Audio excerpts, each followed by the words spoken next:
Imagine करो आप एक पार्टी में एंटर करते हो। एंटर करते ही लेफ्ट साइड पे डांस फ्लोर पे लोग डांस कर रहे होते हैं। आप उन्हें देख ही रहे होते हो, तभी म्यूजिक चेंज हो जाता है। उस ट्रैक को सुनते ही लोगों के फेस पे स्माइल आ जाती है और लोग और एनर्जी से डांस करने लग जाते हैं। धीरे धीरे डांस फ्लोर पर भीड़ जमा हो जाती है। उन सबको डांस करता देख आप भी एक्साइटमेंट से डांस फ्लोर की तरफ बढ़ते हो। तभी आपको पीछे से आवाज़ आती है। आप मुड़ के देखते हो कि एक वेटर गिरा हुआ होता है और उसकी ड्रिंक भी ज़मीन पर गिरी हुई होती है। वहाँ पे कई लोग खड़े होते हैं और सबके रिएक्शंस अलग होते हैं। कई लोग उस वेटर को देखकर हंस रहे होते हैं, कई लोग उस वेटर को देख के इग्नोर कर देते हैं, लेकिन कुछ ही लोग होते हैं जो जाकर उस वेटर की मदद करते हैं, उसकी हेल्प करते हैं उसको उठाने में। ये सब देख के आपके मन में भी कुछ क्वेश्चंस उठते हैं कि क्यों उस स्पेसिफिक सॉन्ग से लोगों की एक्साइटमेंट बढ़ गई और सेम प्लेस इतनी इंजॉयबल बन गई।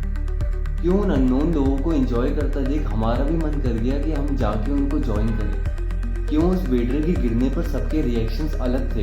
कई लोग उसको देखकर इग्नोर कर रहे थे, कई लोग उसको देखकर हंस रहे थे, वहीं कुछ ही लोग उसकी हेल्प करते हैं और जाकर उसको उठाते हैं। ऐसी कौन सी इनविजिबल फोर्स है जो लोगों को ऐसा बिहेव करने के लिए कंपेल करती है, और क्या रीज़न है हमारी सोसाइटी के एक्शंस और बिहेवियर के पीछे? ये सब कुछ हम जानेंगे आज की इस वीडियो में।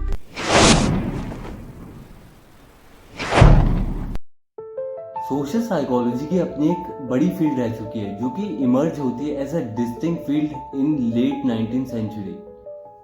सोशल साइकोलॉजी एक ऐसी फील्ड है जो स्टडी करता है कि कैसे हमारे थॉट्स, फीलिंग और बिहेवियर दूसरों के प्रेजेंस से या दूसरों के बारे में सोचने से या सोशल सिचुएशंस में कैसे चेंज हो रहे हैं या फिर कैसे इन्फ्लुएंस हो रहे हैं। बेसिकली ये समझता है कि हम सोशल कॉन्टेक्स्ट में कैसे बिहेव करते हैं।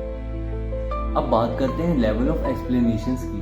सोशल साइकोलॉजी में हम चीज़ों को अलग अलग लेवल्स पर समझते हैं। पहले बात करते हैं इंडिविजुअल लेवल की। यहाँ हम देखते हैं कि एक इंसान कैसे सोचता है, फील करता है और बिहेव करता है। फिर आता है इंट्रापर्सनल लेवल। यहाँ हम दो या दो से ज़्यादा लोगों के बीच के इंटरेक्शंस को समझते हैं, जैसे कि दोस्ती, प्यार और कॉन्फ्लिक्ट। ये sociology, psychology, anthropology and political science जैसे सब्जेक्ट से जुड़ा हुआ है।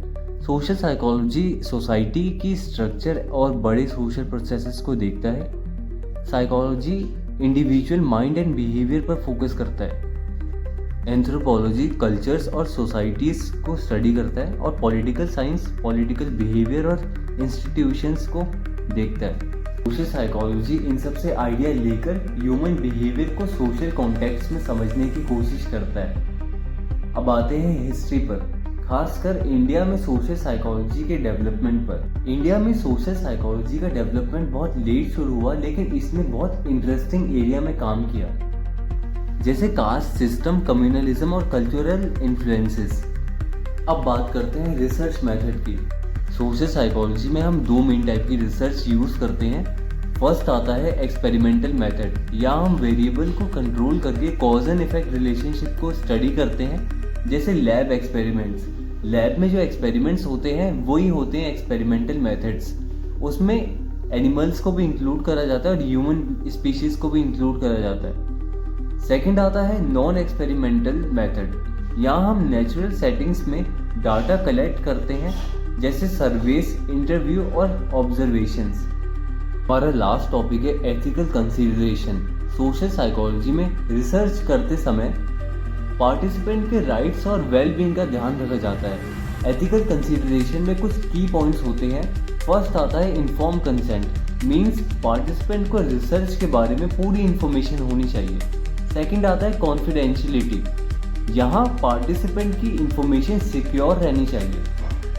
मेन पॉइंट आता है हार्म मिनिमाइज करना चाहिए, यानी रिसर्च किसी भी तरीके की हो, कैसी भी हो, जो पार्टिसिपेंट है उसको कोई नुकसान नहीं होना चाहिए। चाहे तो दोस्तों, सोशल साइकोलॉजी एक एकेडमिक सब्जेक्ट नहीं है। ये हमें खुद को और दूसरों को बेहतर ढंग से समझने में मदद करता है। ये हमें सोशल इश्यूज को एनालाइज करने में और एक बेहतर सोसाइटी बनाने में मदद करता है। याद रखिए, हम सब सोशली कनेक्टेड हैं और सोशल साइकोलॉजी हमें इस कनेक्शन को समझने में हेल्प करता है। नमस्कार।